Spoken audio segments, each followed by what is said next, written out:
So today I'll be presenting Groq's software-defined hardware for Dataflow compute. For those who don't know me, my name is Andrew Bitar. I am a technical lead and manager on the compiler team at Groq. The thesis of my talk today is predictable compute needs predictable hardware. And to make the case for this, I'd like to begin with a quote from a paper published by the Google TPU team at ISCA last year. The quote says, "Architects wish for great compilers to be developed on simulators. Yet much of the progress occurs after hardware is available, since compiler writers can measure actual time taken by code." Now, this quote hints at a key challenge that has faced architecture up until this point. And to unpack this further, I'd like to take a brief look at the state of computer architecture today and how we got here. Today, and this is, I think, well understood in the Crossroads research group, we are clearly in a very heterogeneous era of compute with many different, cool new computer architectures that are being developed and even deployed. And it's clear that we've sort of moved beyond the era where programmers really could only target CPU platforms as their sole form of architecture. Now we have all sorts of new architectures being developed. And it really is a very exciting time if you work in the research and development of these new computing architectures. In fact, it's been described as a new golden age for computer architecture, as was done by, of course, John Hennessy and David Patterson in their recent Turing Award lecture talk. And in their talk and subsequent paper, or accompanying paper, I should say, which I do encourage anyone who hasn't read it to do so, it is very, very good. And it gives a really great overview of the history of computer architecture and how it's led us to the point that we're at today. And I know that this history is probably very familiar to many of the folks in the audience, but I would still like to emphasize a couple key points that Hennessy and Patterson bring up in their paper. So of course, they describe how for many years, single core CPU processors, they leveraged Moore's law, leveraged the increased transistor density for better and better single core performance. But this, of course, eventually hit a wall with the end of Dennard scaling.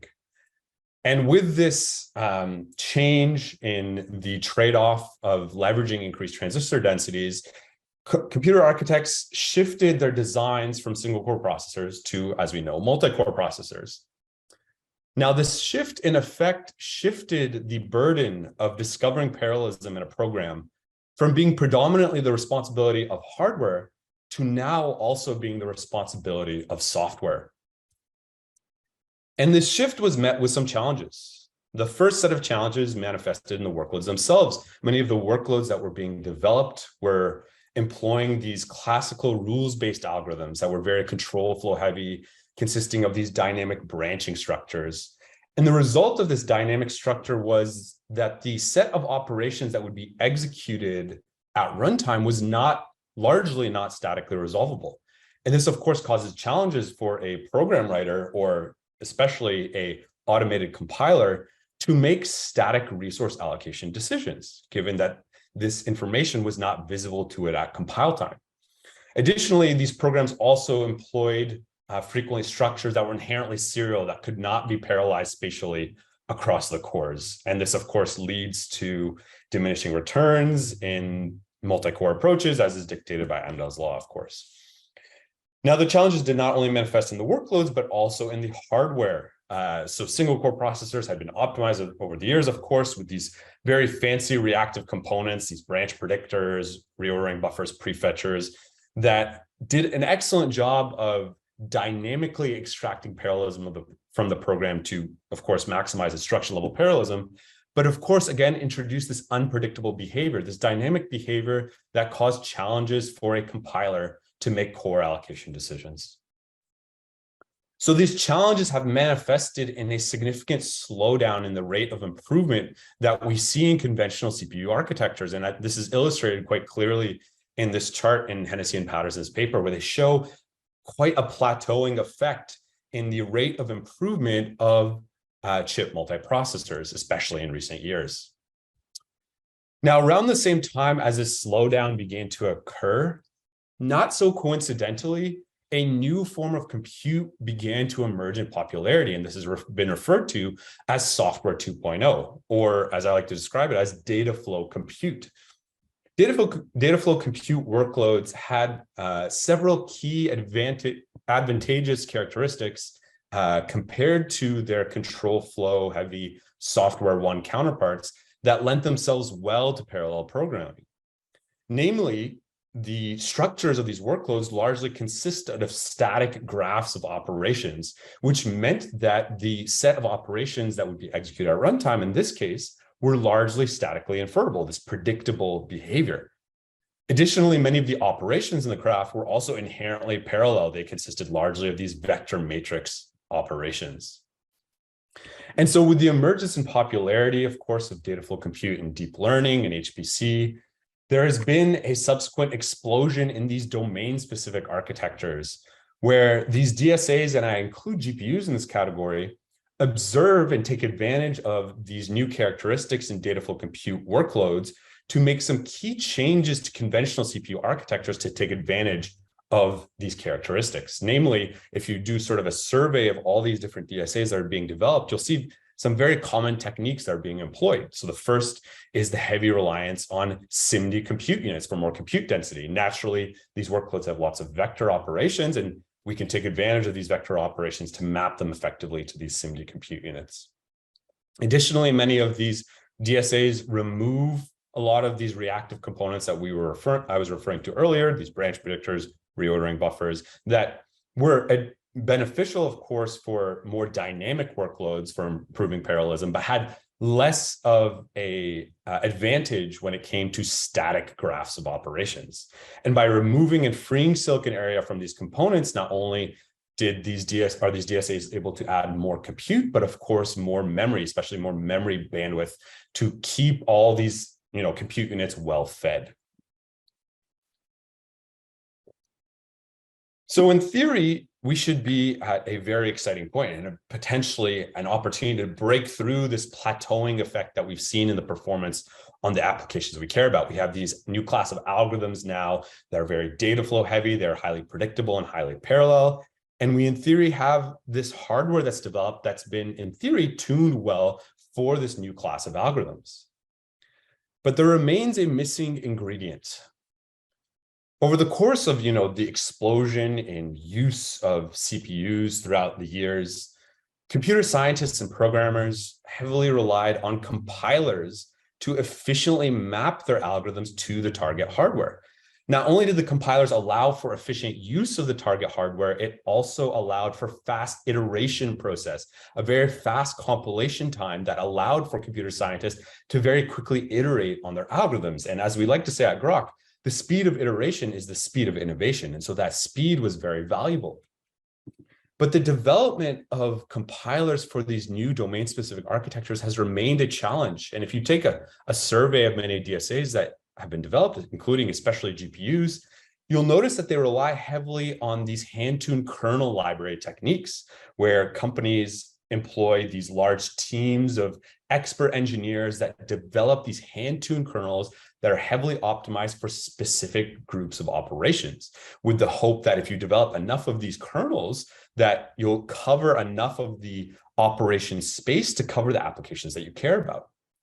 But of course, this technique of developing a software stack scales quite poorly. It requires large teams to constantly maintain and update these kernel libraries.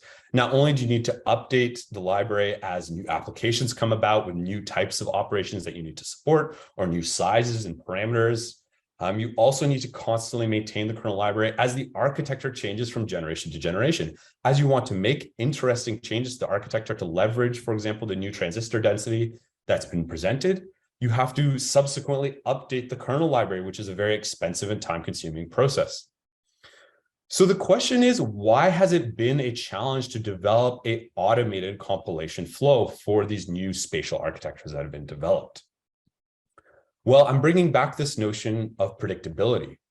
The algorithms have presented an opportunity for predictable compute, but the hardware that's been developed maintains unpredictable characteristics. And I'd like to enumerate some of the unpredictable behavior that we still see in many of the DSAs that are being developed today. The first set of unpredictability manifests in the memory architecture that's employed. So many of these new architectures still employ non-uniform memory architectures with complex memory hierarchies relying on caching and or DRAM that makes it difficult or impossible in some cases to predict memory access latencies. And if a compiler cannot predict memory access latencies, it of course will run into challenges when it tries to hide longer memory access latencies behind compute. The second set of challenges comes from thread synchronization. So many of these architectures employ an array of cores, with each of the cores operating within their own thread context. And the execution paradigm of these different threads is often quite asynchronous. And this asynchronous behavior introduces lots of techniques that are required for synchronization or communication across the threads, like barriers to be introduced. And overall, these techniques, whether you employ dynamic hardware to execute threads across the cores or rely on software to manage the insertion of barriers throughout the program, they ultimately cause challenges and complexity for a compiler to make effective resource allocation decisions, given the complexity and understanding and resolving resource occupancy times. Thirdly, the complexity of the on-chip interconnect. These array of cores, they need to communicate with one another and with a memory system, for example. And architects often employ very interesting and fancy forms of interconnect, for example, networks on chip, let's say, that provide efficient communication paradigms across the different cores, but of course introduce more complex dynamic hardware, arbiters, queues, virtual channels for breaking deadlock, for example. And this again causes dynamic or difficult to predict behavior that makes it difficult for a compiler to resolve data movement throughout the execution of a program that it's targeting. And finally, and maybe most evidently, is the dynamic behavior as we scale to systems of these accelerators with, of course, inherent asynchronous execution across the different chips in your system. And you may, of course, potentially have routers in your system that are performing interesting congestion sensing techniques to load balance the network traffic. And this all introduces dynamic behavior that's difficult to predict and subsequently makes it a challenge for a compiler to effectively parallelize across this system of accelerators. So ultimately, of course, I hope you're seeing a general theme being developed here, this notion of unpredictability or difficult to predict data movement in hardware, which ultimately results in a lack of visibility to the software stack and results in challenges when it comes to software-controlled parallelism. So the question is this necessary? We have our predictable algorithms, but our hardware maintains unpredictable characteristics. It still has hardware-defined data movement. And so the question is, can we flip this unpredictable tag to be predictable? Can we go from hardware-defined data movement to software-defined data movement? Can we build software-defined hardware? And at Groq, that's exactly what we set out to develop. And for the remainder of my talk, I would like to describe in detail the architecture that we've developed and how it empowers our software stack. So many of the details and more details than I'm going to have time to describe today are described of our architecture are described in our two ISCA papers. So we published one in 2020 and one recently this year. We go into quite a bit of details of our architecture. So I do encourage folks who haven't seen and read our papers to check them out. So when introducing our architecture, I often like to begin with this photo. It's a die photo of the first generation of our Tensor streaming processor. It really illustrates the soul of the architecture and its inherent simplicity.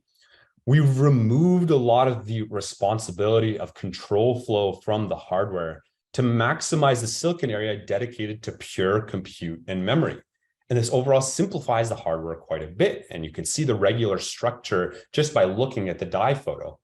And this is sort of really illustrating the ultimate soul of the architecture. Now, this is an overview slide that you often see when it comes to these accelerators, describing the high amounts of compute bandwidth, memory bandwidth, IO bandwidth that's being provided by the architecture.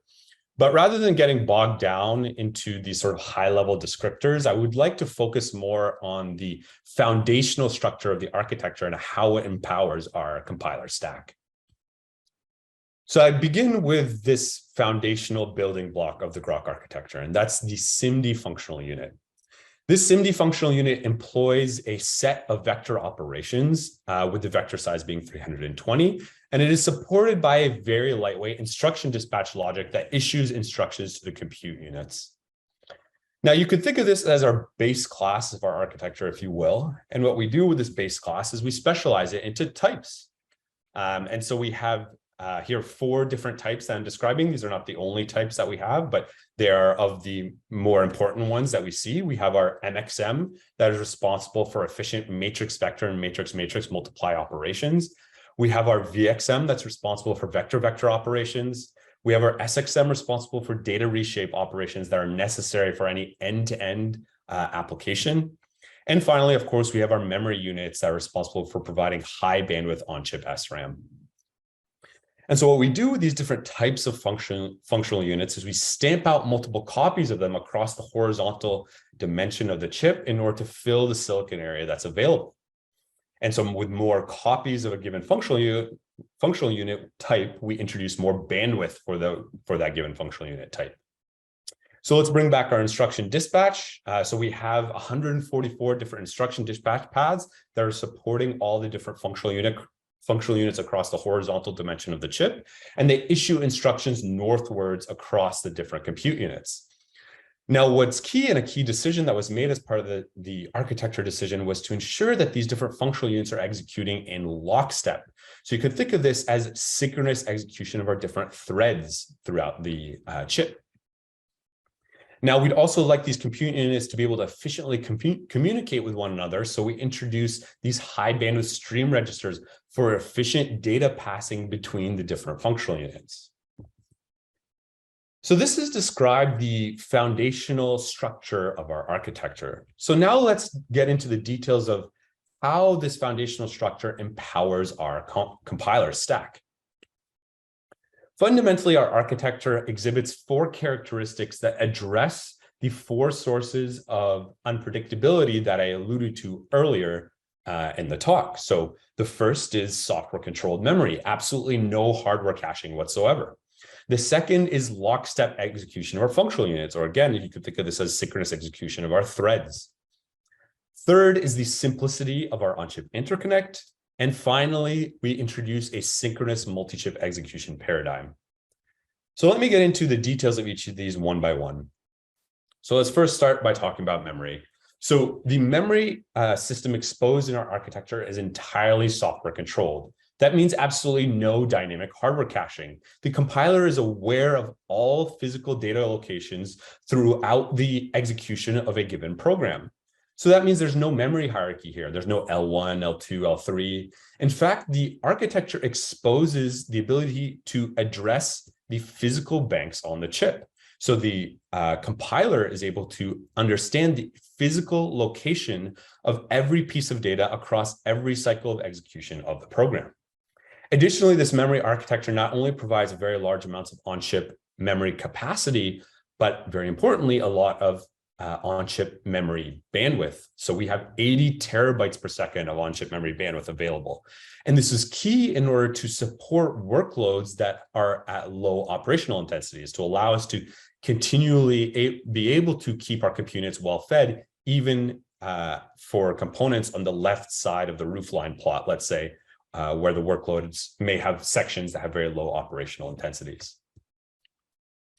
So let's talk about the execution of our functional units. So as I alluded to earlier, they execute in lockstep, which in effect empowers our compiler to perform cycle-accurate instruction scheduling. This means a fully synchronous execution of the different threads of compute across the chip. So in effect, each of our different instruction dispatch paths, and there are 144 of them, are issuing one instruction for every clock cycle of execution. So in effect, this can be viewed as a 144 wide VLIW architecture. Now, and another advantage of this architecture, not only does it empower us to do cycle accurate scheduling, it also requires very little hardware control to implement it. So less than 3% of our silicon area is dedicated towards this instruction dispatch logic, maximizing the amount of area that's of course available for compute and memory. Now, not only does the architecture allow the compiler to schedule instructions over time, but also over space. So each of our functional unit types, and here we have a table describing many of the different functional unit types we have, they expose their own instruction sets to the compiler. And so not only is the compiler able to understand the specific set of instructions that each of the functional unit types can execute, the compiler is also exposed to the physical location of all the different functional units across the physical space dimension of the chip. So what this in effect empowers the compiler to make some very interesting optimization decisions. For example, it can look at a set of functional units and make a decision as to whether to use that set of functional units to execute an operation for more concurrency, let's say, in a SIMD-like fashion to increase the SIMD size of execution, or for more pipelining in a more MIMD-like style of execution, where you have a pipeline of operations that are executing. And the compiler can make this decision optimally based on the structure of the workload that's presented to it. So now let's talk about our interconnect. So as I alluded to earlier, the architecture very intentionally exposes a very simple one-dimensional interconnect. This was a very key decision made, as it allows the compiler to very quickly reason about all data movement between all the functional units throughout the execution of the program. So this interconnect is implemented as two communication paths, if you will, where you have an eastward path and a westward path, where each path consists of an array of stream registers, where you can think of each of these stream registers as essentially a one-cycle hop along this path. So you'll observe here that there are no dynamic hardware components, no real complexity here. There are no arbiters, no queues. And what this allows is it empowers the software to very easily reason about the exact data movement on a cycle by cycle basis without needing to do any type of expensive cycle accurate simulation. In fact, to compute the travel time between two functional units that are communicating, let's say, it's as simple as doing a single add or subtract operation by just looking up the number of hops between the two functional units and very quickly understanding the time that it will be sent from a source functional unit and the time it will arrive at a destination functional unit. You'll notice the inherent simplicity in the communication paradigm here. And this is in stark contrast to more techniques that you see in two-dimensional arrays of compute, where you often have these 2D interconnect structures that often involve much more complex software paradigms, such as place and route, for example, as we see in the FPGA, not only in the FPGA software ecosystem, but also in many other forms of two-dimensional spatial compute architectures. So here we've intentionally simplified the communication fabric to be one-dimensional, which significantly simplifies our compilation process and allows us to compile end programs in the order of minutes as opposed to hours or days. So we've talked about the predictability and determinism that exists within the context of a single one of these tensor streaming processor. And at Groq, we've extended this notion of predictability to a system of TSPs, where we can accurately schedule programs across a system of thousands of TSPs. And this is all empowered by the chip-to-chip protocol that's introduced as part of the architecture. What this system implements is essentially a plesiochronous communication system, where the C2C protocol accounts for any clock drift that occurs across the different processors, which allows the compiler stack to view the system of TSPs as, in effect, a single large processor. This is quite powerful. And to implement this, not only did we need the C2C protocol, we also needed to remove any separate routing architectures as part of the system, or routing chips. The TSP, in fact, in our networks acts as both processor and router, which allows the compiler, as part of the program that it generates, to not only schedule the compute on the TSP, but also all network traffic across the system of TSPs. So let me be clear, the C2C protocol allows for the compiler to understand the exact cycle that a vector of data needs to be sent from a source TSP and the exact cycle that it will arrive at a destination TSP. This is quite powerful and allows for the compiler to make globally optimal network traffic decisions. So there are no routers in the system that are making local congestion sensing, adaptive routing techniques. The compiler can reason about all data movement throughout the network throughout the execution of the program and optimally load balance the different links within the network. And this is all enabled by the predictable software scheduled networking paradigm that we've introduced as part of the architecture. So we've talked about now the characteristics of the architecture that empowers our software stack. Now let's get into a little bit of detail of the compiler that we've developed to take advantage of this. So this is an overview of the Groq SDK that we provide to customers today. And I'd like to highlight that we have two key entry points for using and targeting programs to our architecture. So we have our Groq Compiler that provides an automated flow for mapping workloads directly to our chip. And we also expose a low-level Groq API that provides, if there's of interest, the ability to do instruction-level control manually of instructions directly to the Groq architecture. So you could think of this as an assembly-level programming paradigm of the architecture, which is potentially interesting for experimentation purposes or for research purposes. So we do expose that as well if that's something of interest. But I'd like to focus more on our compiler stack as part of this talk, because that really illustrates the superpowers that are provided by the architecture to allow us to develop an automated compilation flow. So let me double click here into the compiler box of this image. So here I have a higher level overview of our Groq compiler.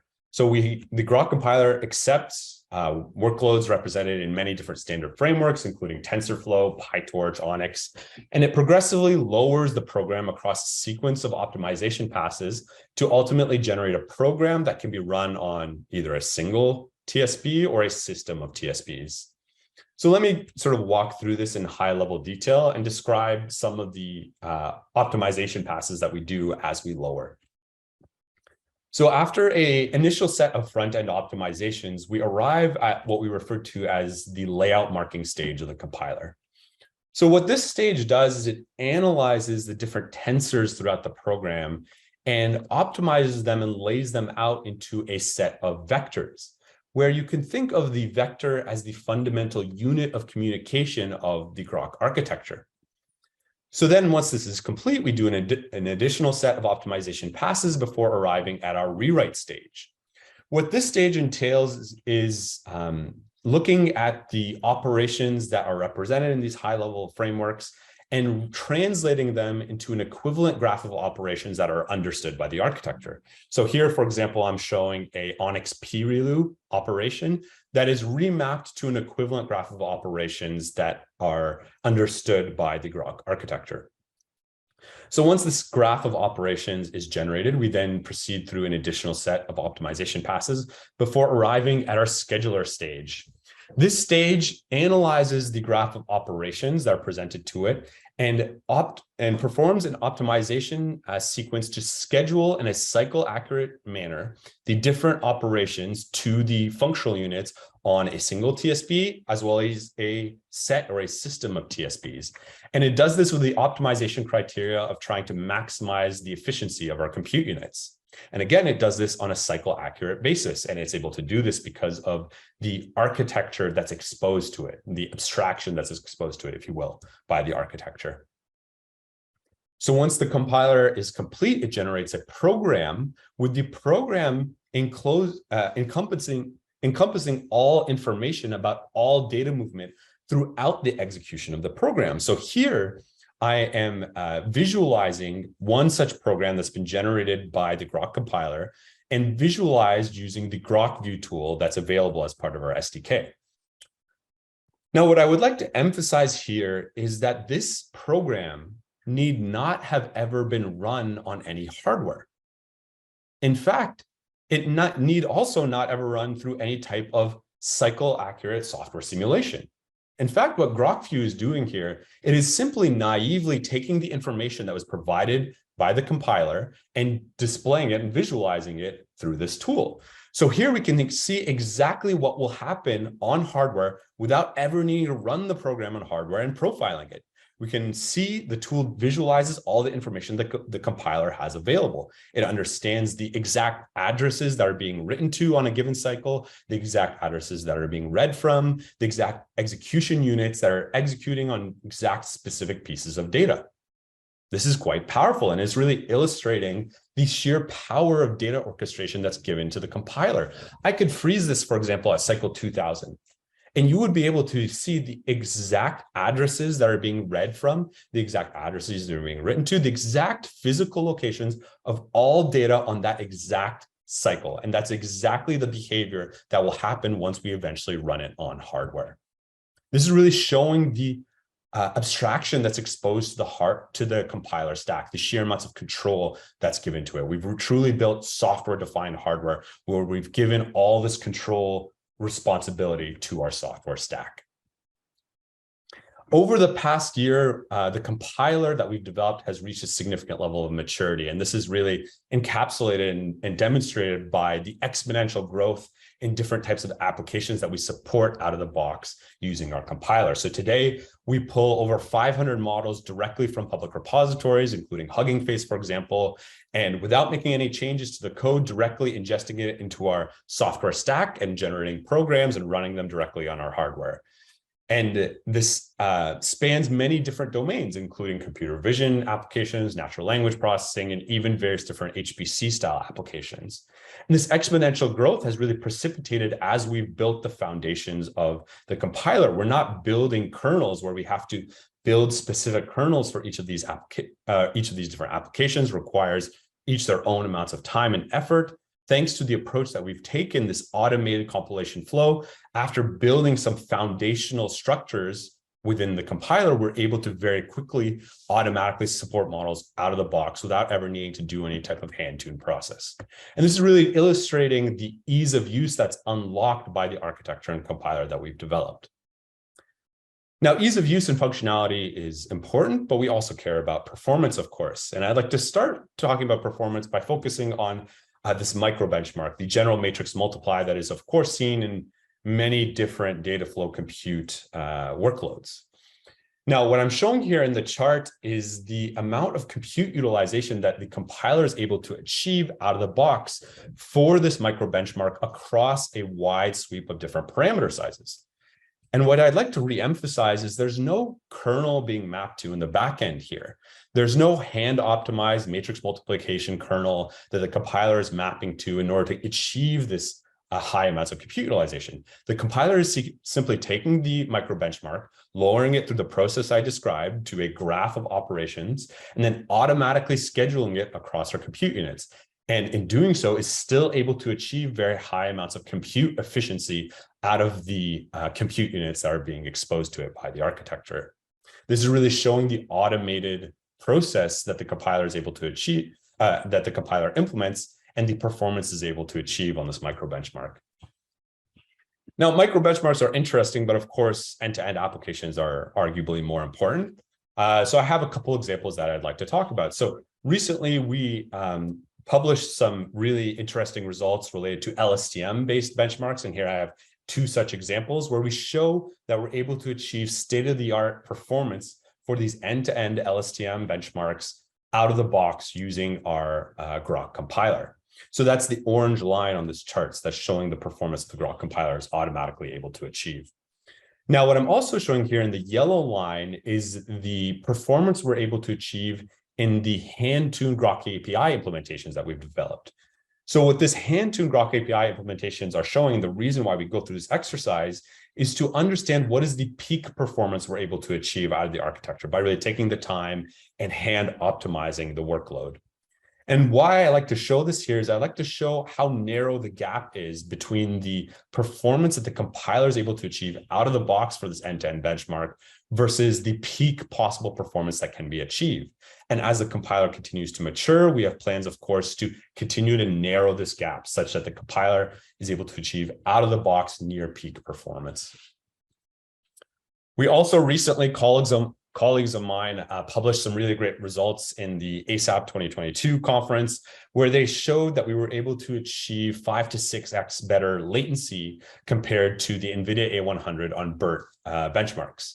And not only do I show this to show the latency results that we're able to achieve compared to the NVIDIA A100, but also showing another advantage of the architecture. And again, it's this notion of predictability or determinism in performance.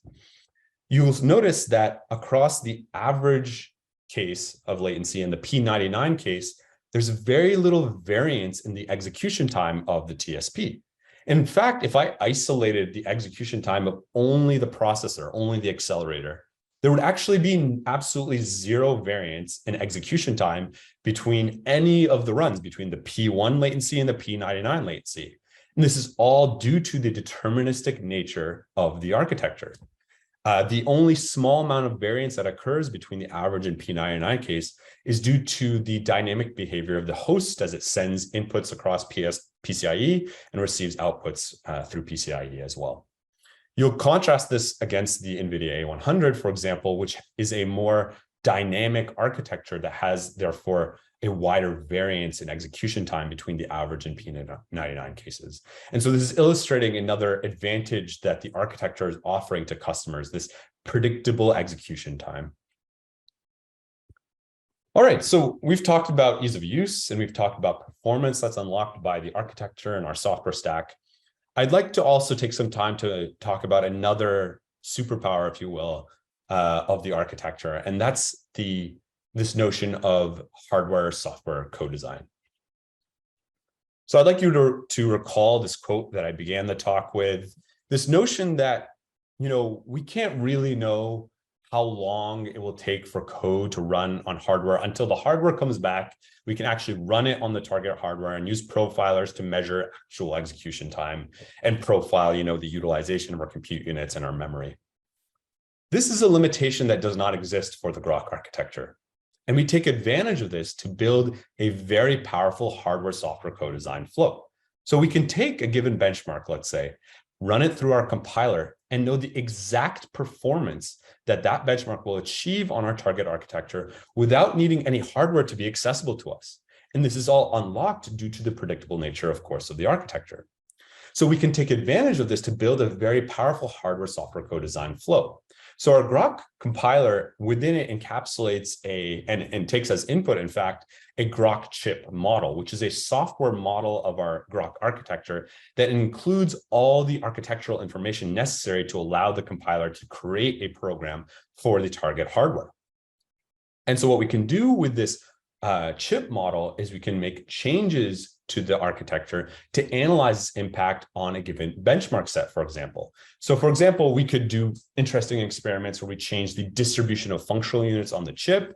We could, for example, change the different, the on-chip communication bandwidth that we have available.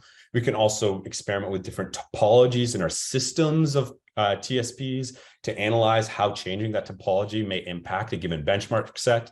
And we could do very interesting optimizations to tune the architecture for a given benchmark set. Now, this is not only one directional. We can actually build a very powerful co-optimization flow using this hardware-software co-design flow, where we can co-optimize the architecture with the set of benchmarks to create an optimal end-to-end solution for a given application. And again, this is all unlocked by the predictable deterministic nature of the Groq architecture. Now, I'd like to take this time to draw some parallels to the FPGA research community, which I know is, of course, particularly relevant to the audience here. By describing the VTR flow that I'm sure many on the call, of course, actively worked on the development of. But I like to draw this parallel because there's very interesting capabilities that the VTR flow also exposes for FPGAs, of course. There's the CAD flow that lowers your HDL to a bit stream, and you have a chip model that can describe changes to the FPGA architecture. And as Vaughn and others have described, you can use this flow to analyze impacts in changing the architecture or changing your CAD flow, or even making changes to your HDL and co-optimize the three of them to optimize for the quality of results that you care about. And this is all possible in the FPGA community because you're able to analyze these metrics without necessarily needing to have a chip available to you. You can analyze things like resource utilization, critical path, Fmax, for example. And you can do this all within software using a model of the architecture that you're targeting. And you'll notice that there's significant parallel here between that and the flow that we've exposed in Groq, where our metrics that we're caring about here are things like throughput and latency, which we can also analyze at compile time without needing a chip available to us. And so the similar types of research that are done for the FPGA community, we hope to unlock here with the hardware software co-design flow that we're developing. All right, so I'm not sure how much time I have, but I would like to leave with some final thoughts. So, in this era of data flow compute with its emergence in popularity and of course, deep learning and HPC, there really presents a new opportunity for computing architecture, where we can take a step back and think from first principles how best to build a compute platform for this class of workloads. These spatial style architectures that have been developed already in many different domain-specific architectures are definitely a good start. But at Groq, we believe that there's a need of predictability to really empower our software stacks. We need software-defined hardware. And at Groq, with the development of our architecture and compiler, we've developed a flow that takes advantage of the predictability in the hardware, as well as the predictability inherent in the algorithms to automatically parallelize our applications. And of course, as I just alluded to, not only do we have, does this empower our software stack, but it also empowers a very powerful hardware software co-design flow, which we believe is a significant opportunity. Many computer architects, if you talk to them today, refer to the challenges, of course, of the slowing of Moore's law and how we overcome this. And they often tout hardware software co-design as key to this. And we believe that employing techniques in deterministic and predictable architecture approaches really unlock very powerful hardware software co-design flows that can allow us to build very interesting and new architectures to allow us to continue to scale as Moore's law continues to slow. Thank you very much for listening.